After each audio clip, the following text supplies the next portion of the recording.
이보시오 형수 씨, 내 인내심도 이제 한계란 말이오. 자식도 없는 과부가 이 넓은 기와집과 문전옥답을 다 품고 죽을 작정이오. 칠흑 같은 어둠이 내려앉은 청주 한씨 댁 사랑채 문 밖으로 새어나오는 이달호의 서슬 퍼런고함에 마당의 공기마저 얼어붙었습니다. 방 안에서는 파르르 떨리는 여인의 흐느낌이 들려왔습니다.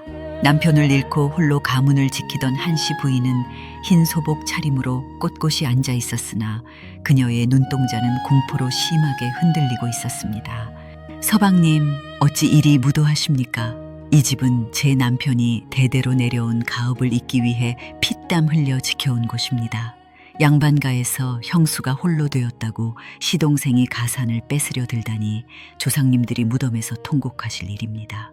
한씨 부인의 목소리는 가늘게 떨렸지만 결연했습니다. 그러나 탐욕에 눈이 먼 이달호에게 도덕이나 체면 따위는 이미 안중에도 없었습니다. 그는 투전판에서 날린 막대한 빚을 갚기 위해 오늘 밤 반드시 집문서를 손에 넣어야만 했습니다. 조상 통곡 웃기는 소리 마시오. 대를 이을 자식 하나 못 낳은 여편네가 무슨 염치로 이 집의 주인 노릇을 한단 말이오. 순순히 내놓지 않으면 내 오늘 형수고 뭐고 인정사정 보지 않을 것이니 그리 아시오. 이달호가 거칠게 일어서더니 한씨 부인의 머리채를 휘잡았습니다. 이야기 시작 전 구독을 눌러주시면 마음 한 장의 좋은 이야기가 계속될 수 있습니다. 비명이 터져 나오기도 전 그의 투박한 손이 부인의 가슴팍에서 집문서가 든 비단 주머니를 억지로 끄집어내려 했습니다. 부인은 필사적으로 저항했지만 건장한 사내의 힘을 당해낼 재간이 없었습니다. 바로 그때였습니다. 닫혀있던 문이 소리도 없이 벌컥 열리더니 거대한 그림자가 방 안으로 들이닥쳤습니다. 평소 집안의 온갖 굳은 일을 도맡아 하며 입 한 번 떼지 않던 벙어리 머슴 바우였습니다. 이달호는 가당치 않다는 듯 콧방귀를 꼈습니다. 이건 또 뭐야, 야, 이 번거리 놈아. 어디 감히 양반의 방에 발을 들이느냐. 당장 나가지 못해. 하지만 바우는 대답 대신 무거운 걸음으로 다가왔습니다. 그의 눈빛은 평소의 순박한 모습이 아니었습니다. 마치 굶주린 호랑이가 먹잇감을 노려보듯 서늘한 살기가 감돌았습니다. 바우는 이달호가 부인의 머리채를 잡고 있던 손목을 덥석 낚아챘습니다. 이놈이 미쳤나. 이거 놓지 못해. 이달호가 팔을 휘둘러 보았지만 바우의 손은 마치 무거운 쇠집게처럼 꿈쩍도 하지 않았습니다. 오히려 바우의 손에 힘이 들어갈수록 이달호의 얼굴은 종이장처럼 하얗게 질려갔습니다. 우드득 정적을 깨고 섬뜩한 뼈마디 소리가 방 안에 울려 퍼졌습니다. 아, 내 손목이 부러진다. 비열한 욕설을 내뱉던 이달호의 입에서 처절한 비명이 터져 나왔습니다. 바우는 한씨 부인을 조심스럽게 뒤로 물리고는 이달호를 그대로 번쩍 들어 마당 한복판으로 내던졌습니다. 바닥에 처박힌 이달호는 부러진 손목을 부여잡고 비명을 질러댔지만 어둠 속에서 내려다보는 바우의 거대한 실루엣은 마치 저승사자와도 같았습니다. 이 기이하고도 통쾌한 싸움의 시작은 사실 3년 전 비 내리던 어느 날로 거슬러 올라갑니다. 구독과 좋아요를 눌러주시면 이 놀라운 이야기의 진실을 끝까지 함께 하실 수 있습니다. 그날의 소동이 있기 전까지 청주 한씨 댁의 마당은 적막할지언정 평화로운 기운이 감돌던 곳이었습니다. 때는 조선 후기 신분 질서가 요동치고 가뭄과 전염병이 백성들의 삶을 훑고 지나가던 혼란스러운 시기였습니다. 한씨 부인은 명문가의 자제로 태어나 부족함 없이 자랐으나 혼인한 지 몇 해 되지 않아 가혹한 운명의 소용돌이에 휘말리고 말았습니다. 부인의 남편 이진사는 인품이 높고 학식이 깊어 고을 사람들의 존경을 한 몸에 받던 선비였습니다.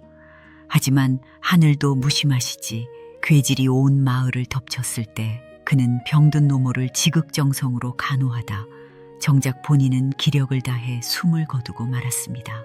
자식 하나 없이 홀로 남겨진 한씨 부인에게 남은 것은 남편이 그토록 아꼈던 낡은 기와집 한 채와 조상 대대로 물려받은 면마지기의 문전옥답뿐이었습니다.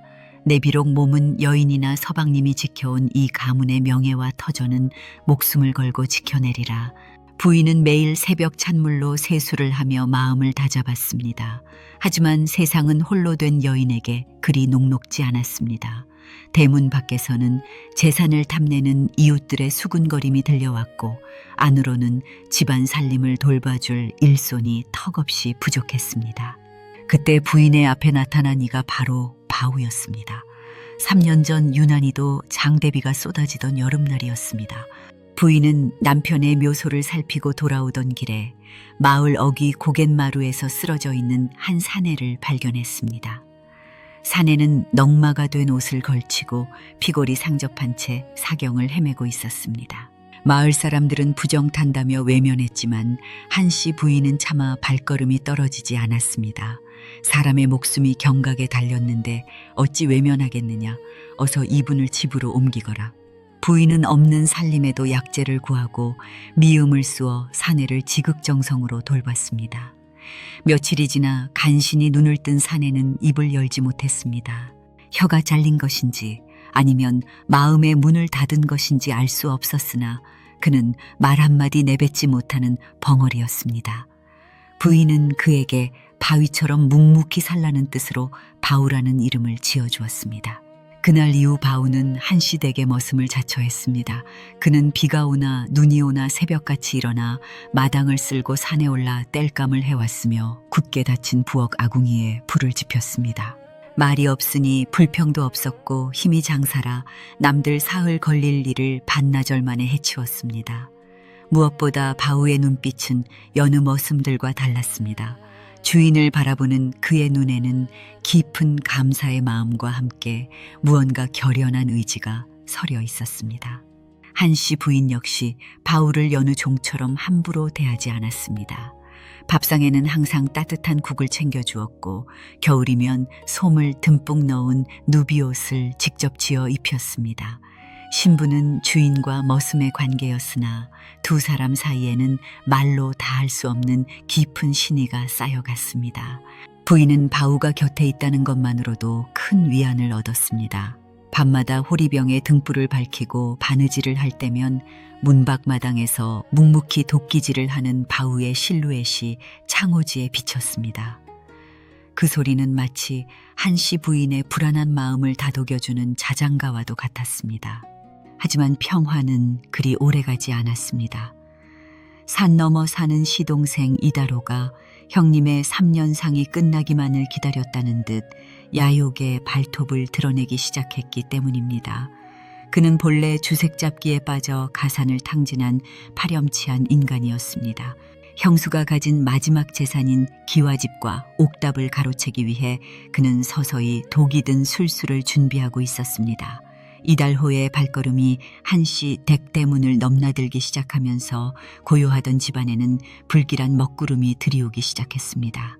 바우는 이다로가 나타날 때마다 마당 구석에서 도끼를 고쳐쥐며 그 비열한 사내의 일거수일투족을 소리 없이 감시했습니다. 인간의 탐욕이란 밑 빠진 독에 물 붓기와 같아서 한번 그 아가리를 벌리면 채워질 줄을 모르는 법입니다. 시동생 이다로의 탐욕이 바로 그러했습니다. 그는 한양 바닥에서 소문난 남봉꾼으로 투전판을 전전하며 조상님이 물려준 가산을 진즉에 말아먹은 위인이었습니다. 이제 그에게 남은 희망이라고는 홀로 된 형수의 재산을 가로채는 것뿐이었습니다. 어느 날 오후 이다로는 술 냄새를 풀풀 풍기며 한씨 댁의 대문을 거칠게 밀치고 들어왔습니다. 평소답지 않게 관복 차림을 한 사내 하나를 대동하고 있었는데 그는 이 고을에서 간사하기로 이름난 박아전이었습니다. 형수시계시오, 내 오늘 가문의 중대사를 논하러 왔소. 퇴마루에 앉아 바느질하던 한씨 부인은 가슴이 덜컥 내려앉았습니다. 부인은 떨리는 손을 갈무리하며 조심스럽게 대답했습니다. 서방님, 예법도 없이 이리 대낮부터 술에 취해 오시다니요. 게다가 관아의 관원까지 모시고 무슨 일이십니까? 이다로는 비열한 웃음을 지으며 품 안에서 누렇게 바랜 종이 한 장을 꺼내 보였습니다. 그것은 다름 아닌 차용증이었습니다. 이것 보시오. 형님이 살아생전 나에게 큰 돈을 빌린 적이 있소. 사업을 한다며 문중의 돈을 끌어다 쓰셨는데 이제 그 빚을 갚을 때가 되지 않았소. 이 박아정께서도 증인을 서주기로 하셨으니 딴소리는 못할 것이오. 부인은 하늘이 무너지는 것 같았습니다. 남편은 평생 책만 읽던 선비였고 남에게 빚을 질 성격은 더더욱 아니었습니다. 이는 명백한 위조이자 모함이었습니다. 그럴 리가 없습니다. 서방님은 평생 청렴하게 사신 분입니다. 어찌 돌아가신 형님께 이런 누명을 씌우십니까? 허허, 형수 씨가 뭘 안다고 그러시오. 집안 사정은 남자가 더 잘 아는 법. 이 빚을 갚지 못하겠다면 당장 이 집과 땅을 내놓으시오. 그것이 가문의 도리어 곁에 있던 박아전이 거들었습니다. 부인 이 문서는 관에서도 인정할 수 있는 명확한 증거입니다. 만약 오늘 중으로 해결하지 못하면 법도에 따라 가산을 정몰하고 부인을 관가로 압송할 수도 있습니다. 좋은 말로 할 때 인장을 찍으시지요. 두 사내의 협박에 한시 부인은 눈앞이 캄캄해졌습니다. 힘없는 과부가 관아와 결탁한 시동생을 상대로 무엇을 할 수 있겠습니까?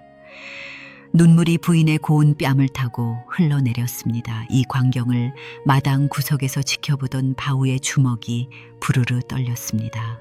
그는 장작을 패던 도끼를 내려놓고 천천히 사랑채로 다가왔습니다. 짐승 같은 직감으로 바우는 저 종이가 가짜임을 눈치챘습니다. 주인의 원통함을 지켜보는 머슴의 가슴속에는 분노의 불길이 타올랐습니다. 이다로는 바우가 다가오자 눈을 부라리며 소리쳤습니다. 이 번거리 놈아, 어딜 감히 눈을 부릅뜨느냐. 주인님들 말씀 나누시는데 머슴 새끼가 끼어들 자리가 아니다. 당장 가서 말구유나 치우거라. 바우는 대답 대신 부인의 앞에 떡하니 버티고 섰습니다. 그 거대한 체구에서 뿜어져 나오는 위압감에 이다로는 주춤하며 뒷걸음질 쳤습니다. 하지만 바우는 아직 때가 아님을 알고 있었습니다. 지금 당장 무력을 휘두르면 오히려 부인이 관계에 끌려갈 빌미를 줄 뿐이었습니다. 바우는 한시 부인을 향해 고개를 낮게 숙여 보였습니다. 걱정 마십시오. 제가 지켜드리겠습니다. 라는 무언의 약속이었습니다. 부인은 바우의 단단한 등 뒤에서 잠시나마 안도감을 느꼈습니다. 하지만 이다로는 포기할 기색이 없었습니다. 그는 오히려 박아전과 귓속말을 나누더니 험악한 표정으로 대문을 나섰습니다. 조선에 오늘 밤까지 시간을 주겠소 하지만 내일까지 결판이 나지 않으면 그때는 관아의 포졸들을 데리고 올 것이니 그리하시오. 그들이 떠난 뒤 한씨 부인은 자리에 주저앉아 통곡했습니다. 조상 대대로 지켜온 터전이 한순간에 사라질 위기였습니다. 바우는 말없이 부인의 곁을 지키며 어스름해지는 저물녘의 산등성이를 매서운 눈으로 응시했습니다. 약속한 기한인 이튿날이 밝았습니다. 하늘은 마치 한씨 부인의 마음을 대변하듯 아침부터 잿빛 먹구름이 낮게 깔리더니 이내에 장대비가 쏟아지기 시작했습니다. 전고를 알리는 산사의 종소리가 멀리서 들려올 무렵 굳게 닫혀있던 대문이 콱콱 소리를 내며 박살이 났습니다. 어제보다 더 많은 장정들과 기세등등한 포졸 선옷을 거느린 이달호가 들이닥친 것이었습니다. 이달호는 이미 술기운이 거나하게 올랐는지 충혈된 눈을 번뜩이며 마당으로 성큼성큼 들어섰습니다. 형수씨, 내 어제 분명히 경고하지 않았소. 관가에서 압수수색 명령이 떨어졌으니 당장 짐 싸서 이 집을 비우시오. 한씨 부인은 정갈하게 닦아둔 남편의 위패를 비단 보자기에 싸서 가슴에 꼭 품은 채 대청마루에 섰습니다. 비바람에 치맛자락이 젖어들었지만 부인의 등은 대나무처럼 곧았습니다. 이곳은 이씨 가문의 종택입니다. 서방님의 신위가 모셔진 이곳에서 이 무슨 망나니 짓입니까? 천벌이 두렵지도 않으십니까? 천벌 하하하, 죽은 형님이 밥 먹여준답디까? 여기 이 박아정께서 가져온 문서를 보시오. 이 집은 이제 내 소유나 마찬가지란 말이오. 포졸들아, 저 여편네를 당장 마당으로 끌어내려라. 이다로의 명령에 험악하게 생긴 포졸 둘이 툇마루로 발을 올리려 했습니다. 부인은 죽음을 결심한 듯 눈을 질끈 감고 위패를 더욱 세게 끌어안았습니다. 바로 그 순간 평소라면 뒷간이나 마구간 어디쯤에서 묵묵히 일하고 있었을 바우가 나타났습니다. 그런데 평소와는 기색이 전혀 달랐습니다. 낡은 삼벗 소매를 걷어붙인 그의 팔뚝에는 밧줄 같은 힘줄이 툭툭 붉어져 있었고 빗물에 젖어 얼굴을 가린 머리카락 사이로 뿜어져 나오는 눈빛은 흡사 굶주린 맹수의 그것과 같았습니다. 바우는 아무 말 없이 안방으로 들어가는 문 앞을 가로막았습니다. 그리고는 마당에 세워져 있던 굵직한 박달나무 빗장을 한 손으로 가볍게 들어 올렸습니다. 이 벙어리 새끼가 진짜 미쳤나. 감히 관원들의 앞길을 막아 내 놈이 죽고 싶은 개냐 이달호가 삿대질하며 고함을 쳤지만 바우는 눈 하나 깜짝하지 않았습니다. 오히려 그는 들고 있던 박달나무 빗장을 바닥에 쾅 하고 내리찍었습니다. 그 충격에 마당의 빗물이 사방으로 튀었고 단단한 흙바닥이 움푹 파여 나갔습니다. 바우는 입을 열지 않았지만 그의 행동은 명확했습니다. 이 선을 넘는 자는 제명을 다하지 못할 것이다라는 무언의 선전포고였습니다. 뭐 하느냐, 저 미친놈을 당장 때려잡지 않고. 이달호의 다급한 외침에 장정셋이 몽둥이를 휘두르며 바우에게 달려들었습니다. 하지만 바우의 움직임은 비대해 보이는 체구와 달리 바람처럼 빨랐습니다. 그는 달려드는 장정의 손목을 낚아채 그대로 맺히더니 순식간에 나머지 둘의 명치를 박달나무 빗장으로 찔러 제압했습니다. 단 일격이었습니다.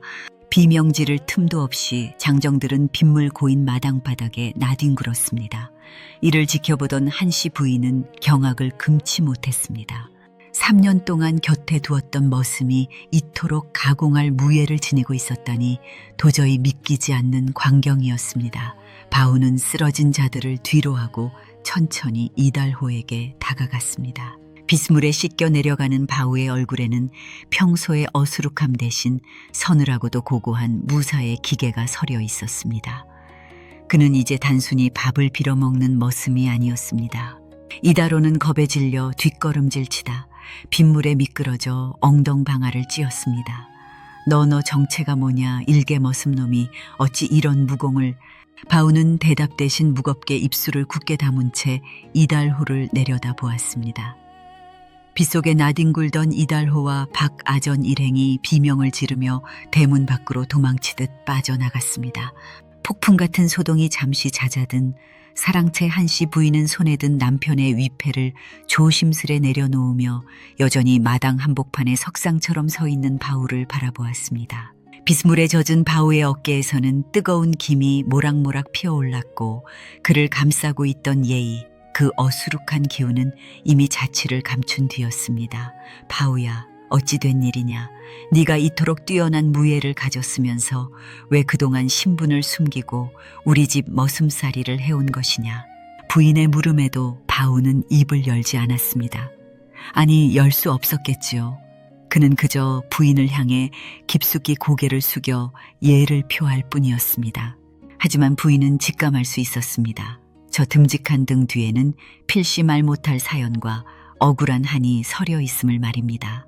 바우는 부인을 안심시키려는 듯 방 안으로 따뜻한 숭늉 한 사발을 들여보낸 뒤 조용히 집을 나섰습니다. 이달호가 저대로 물러설 위인이 아님을 누구보다 잘 알고 있었기 때문입니다. 이달호는 필시 관아의 포교들을 움직여 바우를 주인을 거역한 악로로 몰아체포하려 들 것이 뻔했습니다. 적을 이기기 위해서는 적의 소굴로 직접 들어가 실체를 파악해야 했습니다. 바우가 향한 곳은 고을 어귀에 있는 낡은 주막이었습니다. 그곳은 이달호가 평소 투전판을 벌이고 박아전과 결탁해 못된 짓을 꾸미던 음습한 장소였습니다. 밤이 깊어지자 주막 구석방에서는 키득거리는 웃음소리와 함께 은밀한 대화가 새어나왔습니다. 바우는 고양이처럼 소리 없이 지붕 위로 올라가 귀를 기울였습니다. 박아전 걱정 말게, 내 그 머슴놈을 대역죄로 엮어 형틀에 묶어버릴 것이니 그놈만 치우면 형수 저 여편 내는 도간에 든 쥐나 다름없지. 이달호의 목소리였습니다.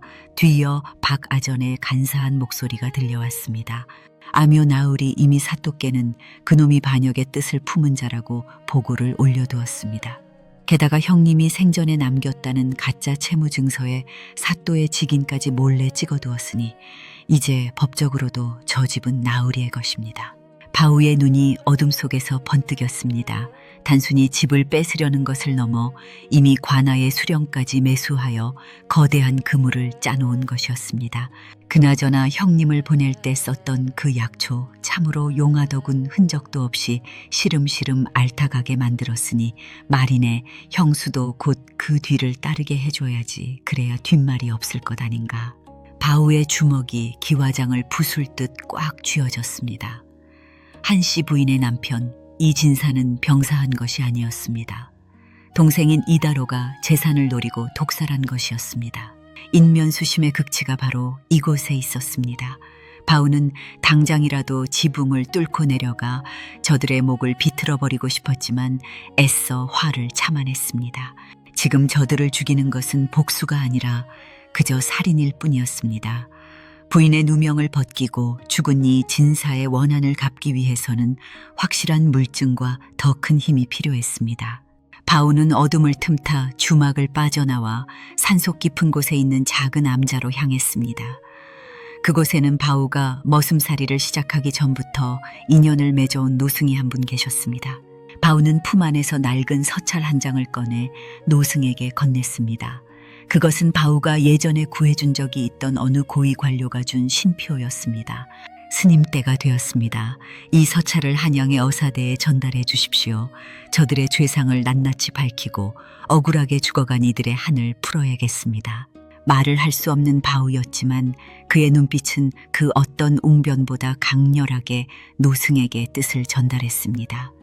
노승은 무겁게 고개를 끄덕이며 서찰을 품에 안았습니다. 한편 마을에서는 바우를 잡기 위한 포졸들의 수색이 시작되었습니다. 관아의 포교들은 몽둥이와 쇠사슬을 들고 한씨 댁을 포위했습니다. 이다로는 그 선두에 서서 사악한 미소를 지으며 외쳤습니다.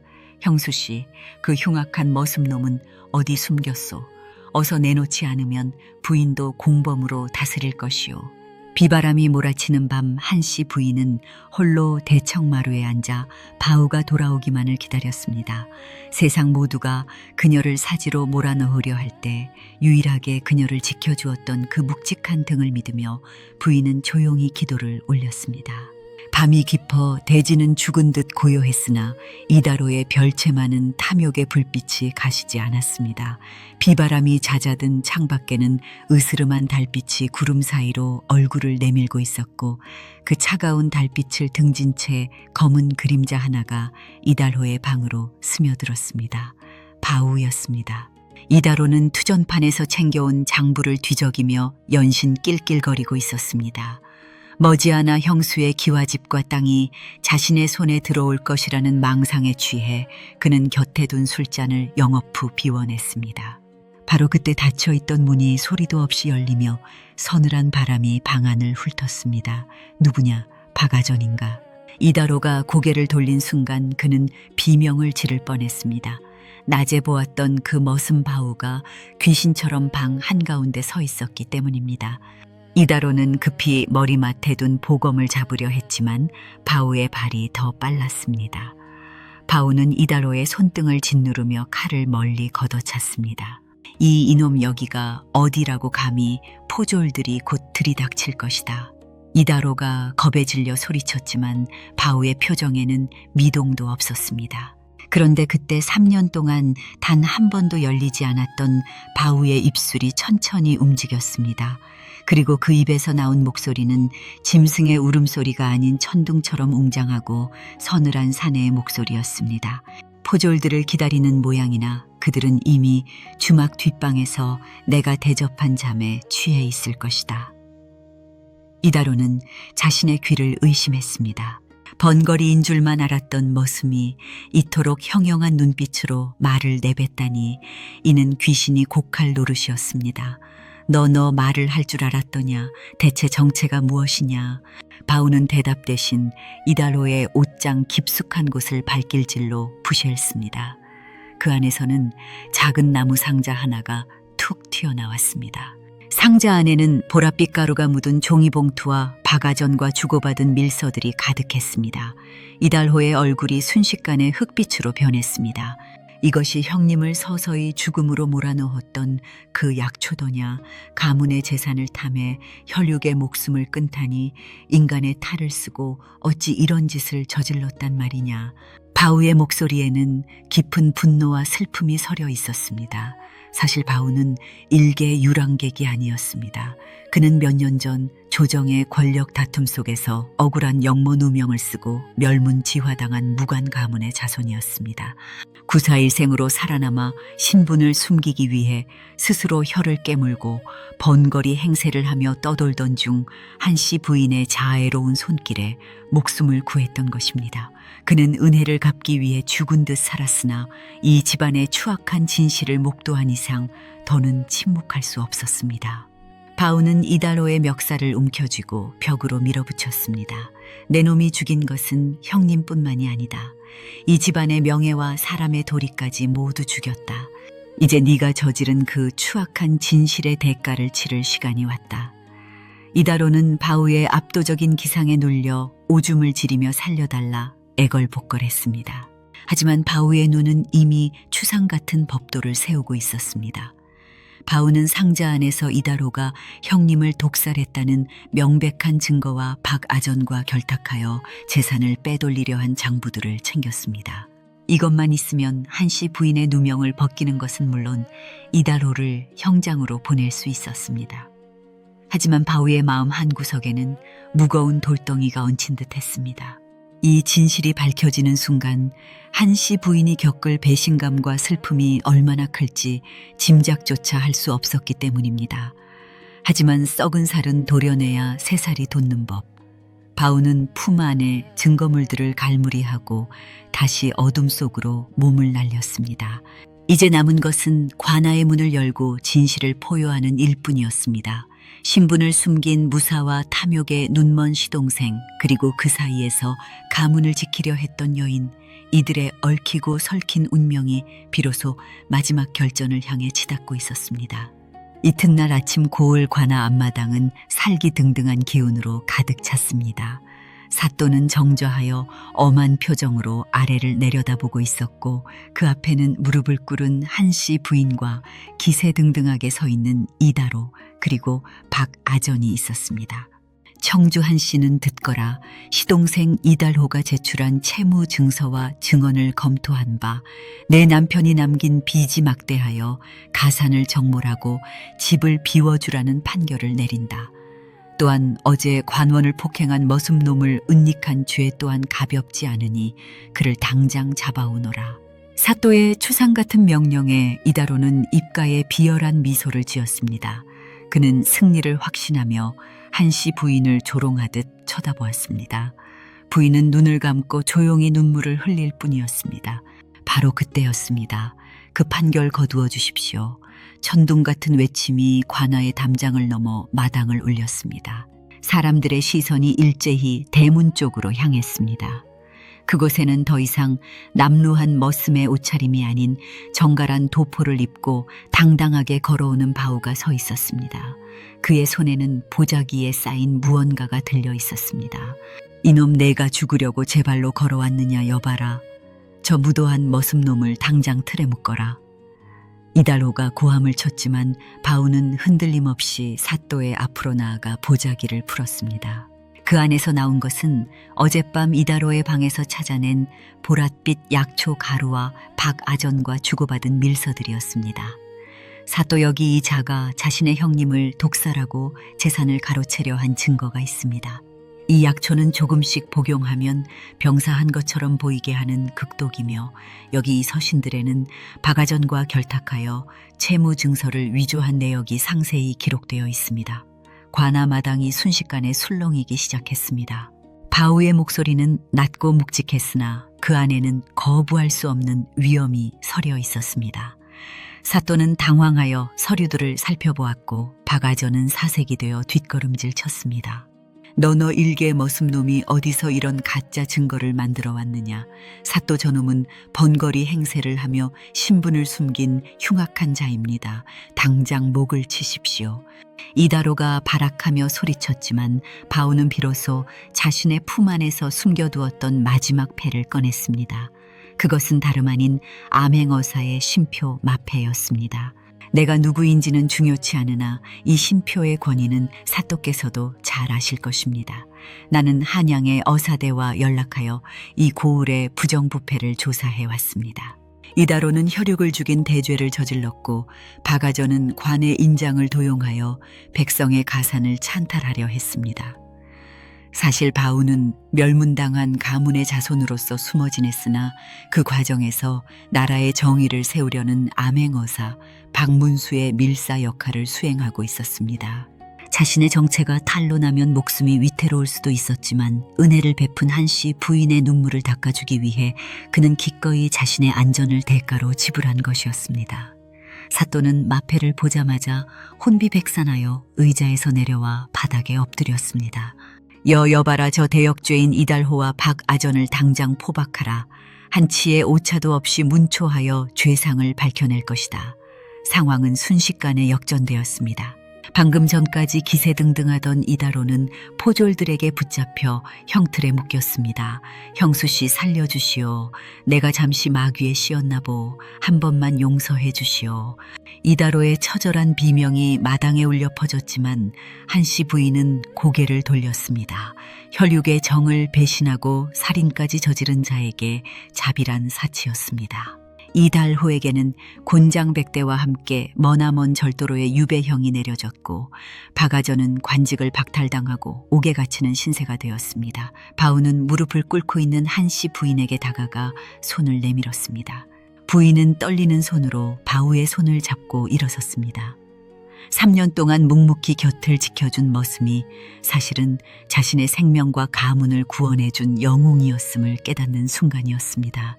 하지만 승리의 기쁨도 잠시 바우의 얼굴에는 옅은 슬픔이 스쳐 지나갔습니다. 자신의 정체를 드러낸 이상 더 이상 이곳에 머무를 수 없음을 그는 직감하고 있었습니다. 대가는 혹독했으나 지켜야 할 것을 지켜낸 사내의 등은 그 어느 때보다 늠름해 보였습니다. 관아를 뒤덮었던 먹구름이 걷히고 서산 너머로 붉고 찬란한 노을이 번지기 시작했습니다. 지독했던 비바람이 지나간 자리에는 씻은 듯 맑은 하늘이 드러났고 한씨 부인과 바우는 다시금 그들의 터전인 고택으로 돌아왔습니다. 무너졌던 대문은 마을 사람들이 힘을 보태 임시로 세워두었고 마당에 어지러이 흩어졌던 장작들도 누군가의 손길에 의해 정갈하게 쌓여 있었습니다. 하지만 집 안으로 들어서는 두 사람의 마음은 이전과는 사뭇 달랐습니다.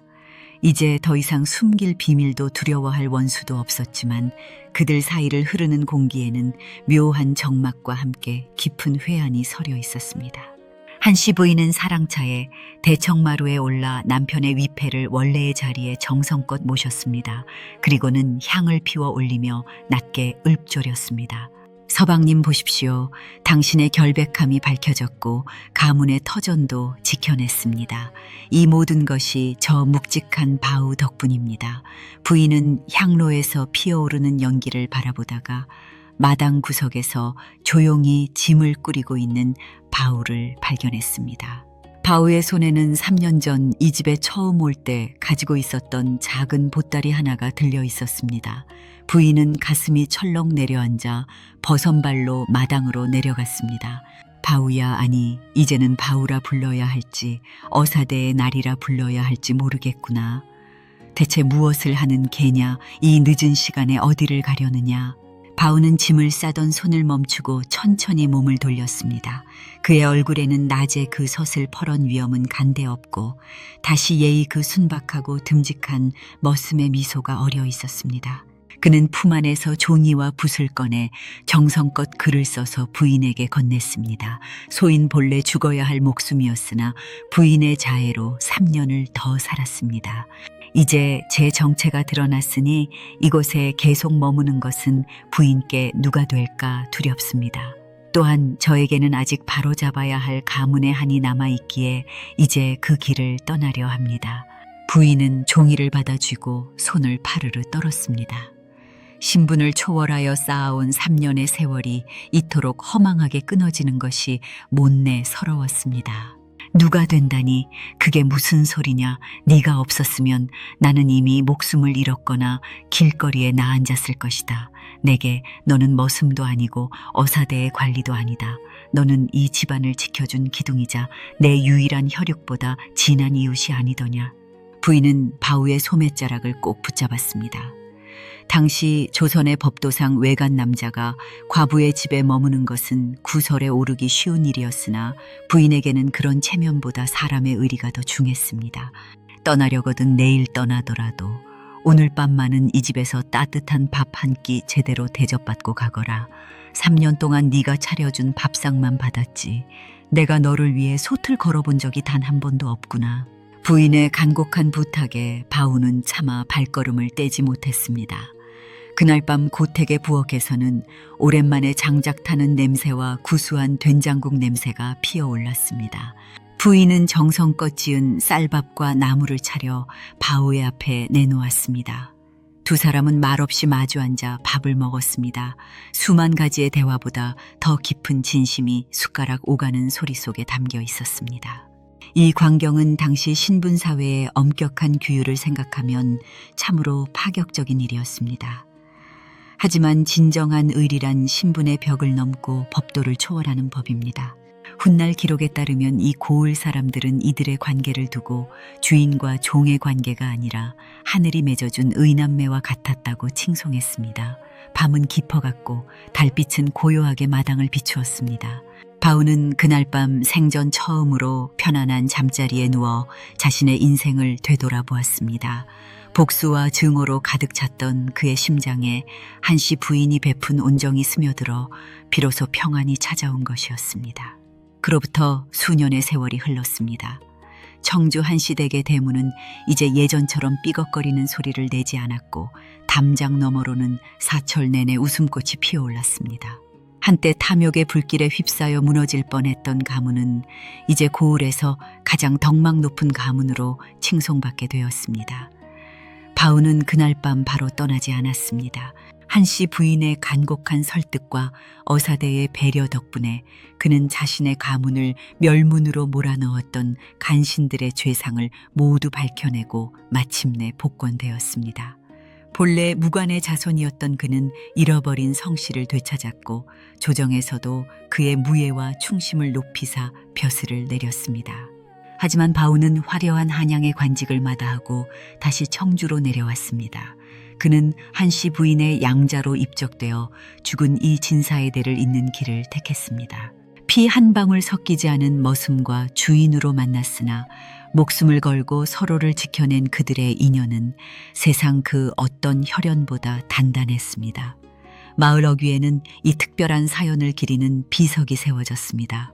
사람들은 그 비석 앞을 지날 때마다 신분을 뛰어넘어 의리를 지킨 머슴 바우와 사람의 겉모습이 아닌 중심을 보았던 한씨 부인의 지혜를 이야기했습니다. 한편 유배지로 떠났던 시동생 이달호의 소식도 들려왔습니다. 그는 척박한 땅에서 노역하며 지내다 끝내 자신의 잘못을 뉘우치지 못하고 화병으로 생을 마감했다고 전해집니다. 재산을 탐해 형님을 죽이고 형수를 핍박했던 자의 끝은 그토록 비참하고 쓸쓸했습니다. 인과응보라는 네 글자가 세상의 법도임을 만천에 증명한 셈입니다. 한씨 부인은 백발이 성성해질 때까지 장수하며 바우가 일궈낸 가문의 번영을 지켜보았습니다. 부인은 종종 마당 한 구석에서 묵묵히 장작을 패는 바우의 뒷모습을 보며 옛 생각에 잠기곤 했습니다. 비록 이제는 벙어리 행세를 하지 않아도 되었지만 바우는 여전히 예전처럼 말수가 적고 묵직한 성정으로 부인의 곁을 지켰습니다. 바우야, 아니 이제는 우리 집안의 기둥이구나. 네가 그때 그 장대비를 뚫고 내 앞에 나타나지 않았더라면 내 인생은 어찌 되었을꼬. 부인의 말에 바우는 그저 인자하게 웃으며 고개를 숙일 뿐이었습니다. 혀가 잘린 줄 알았던 벙어리 머슴의 침묵은 무능함이 아니라 진실을 기다리는 인내였으며 사랑하는 이를 지키기 위한 가장 강력한 무기였던 것입니다. 세상 사람들은 말합니다.